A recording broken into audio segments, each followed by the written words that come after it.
જિલ્લા ચૂંટણી અધિકારી અને કલેક્ટરના અધ્યક્ષસ્થાને ચૂંટણીના નોડલ ઓફિસરોની તાલીમ યોજાઈ. લોકસભા સામાન્ય ચૂંટણી 2024 અન્વયે જિલ્લા ચૂંટણી અધિકારી અને કલેક્ટર વરુણકુમાર ભરનવાલના અધ્યક્ષસ્થાને પાલનપુર મુકામે ચૂંટણીના નોડલ ઓફિસરોની તાલીમ યોજાઈ હતી. ચૂંટણી મુક્ત, ન્યાયી અને શાંતિપૂર્ણ વાતાવરણમાં યોજાય તે માટે બનાસકાંઠા જિલ્લા ચૂંટણી અધિકારી શ્રી દ્વારા દરેક નોડલ ઓફિસરને સોંપવામાં આવેલ જવાબદારી તેઓ સારી રીતે નિભાવે તે માટે તાકીદ કરવામાં આવ્યા હતા.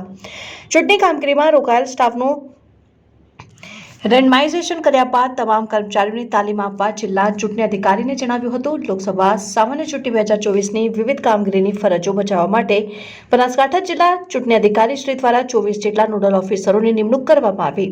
નોડલ ઓફિસરોને ચૂંટણી દરમિયાન કરવાની થતી કામગીરી અંગે જિલ્લા ચૂંટણી અધિકારી અને કલેક્ટર દ્વારા વિગતવાર માર્ગદર્શન આપવામાં આવ્યું હતું. આ બેઠકમાં કલેક્ટર દ્વારા ચૂંટણી ખર્ચ નિયંત્રણ અને ખર્ચ નિયંત્રણ માટે નિમાયેલા અધિકારીઓ કર્મચારીઓને તાલીમ આપી ચૂંટણી માટે સ્ટાફ પૂરો પાડવો, manpower management, postal ballot, EVM, VVPAT management, ચૂંટણી પંચની પ્રવર્તમાન સૂચનાઓ અનુસાર કાયદો અને વ્યવસ્થાની તમામ પ્રકારની કામગીરી, મતદાન માટે સમયસર રૂટ મુજબ વાહનો પહોંચાડવા, ચૂંટણી બાબતે જરૂરી મુજબના ફોર્મ, સ્ટેશનરી અન્ય સામગ્રી મેળવવી, સ્વીપની કામગીરી, એમસીની કામગીરી, આરોગ્યની કામગીરી, આદર્શ આચાર સંહિતાને લગતી સૂચનાઓનું પાલન અને અમલીકરણ કરાવવું સહિતના મુદ્દાઓની વિસ્તૃત ચર્ચા કરવામાં આવી.